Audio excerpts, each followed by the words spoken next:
Hello everyone, so in this video we're looking at how to create a test class and some tests within it. So in the last part we tried to see if our accessors were working correctly. So right now we want to replicate this behavior within a test. So in order to do that, let's just go to the counter class and create a counter test. That will be a subclass not of object but of test case. And we won't need the count instance variable. Now we can press Command S. The counter test has appeared. You can see that there is a gray button on the left side. This gray button can be used to run all the tests within the class. So right now there are no tests, so it's not doing much. But we will just create one that we'll call test counter is set and read. So let's just copy and paste the code right here, and on the last line, so the last expression, we want not to simply output the value of instance variable, but to run it against 7 and see if it's correct.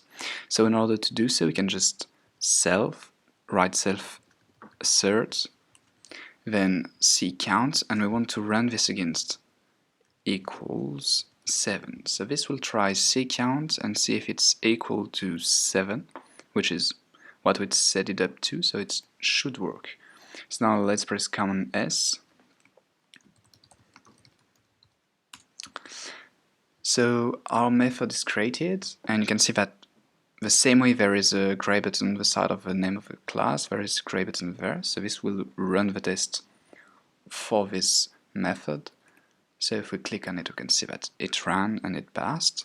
And if we click on this button there, it will run all the tests from within the class. So it will run only one for now. So when your tests are green, it's a good time to save your image. So we can go to the menu, File, Save. And now let's create another test, but with another mindset. Let's try to do some test-driven development. So what that means is that we will write the test first, and then implement the methods it needs to be green. So we'll just try to make a test increment. We'll set the counter to 4, then increment twice, so we can do this with a semicolon. Increment, increment. And we want it to be equal to 4, and let's put this one at 2. Okay, so this should add 2 to the counter, right? So let's compile it. We can see that the method has appeared, but if we click on the button there, it should fail, right? Because we didn't define the increment method. So let's click on it. Yeah, instance of counter did not understand increment. That's right, we have to define it. So let's go back to the counter class. Let's go here and create a new method called increment that we want to add 1 to the count. Oop, no capitalize there. Count plus 1.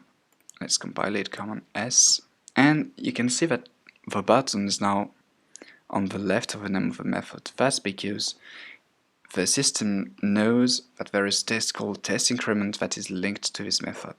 So we can just click on this one, and now it's green.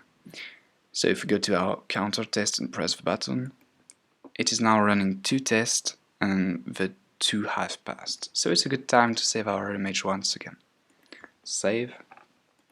And the same way we define increment, we'll go and define a test decrement. So we'll run the same method, decrement, decrement, but right now I want the count to be 0, because we subtract 1 twice. So if we compile Command S, the method appears, and if we run it, it should fail, and it's failing because it doesn't understand decrement, because we didn't define it, so it's perfectly normal. Let's just go back to the counter class and define decrement, so it should subtract 1 this time. And once again, It recognizes that there is a test associated to this method with a button on the left, so we can just click on this one. It is green. And now if we click on the counter test, it should run all the tests from within it.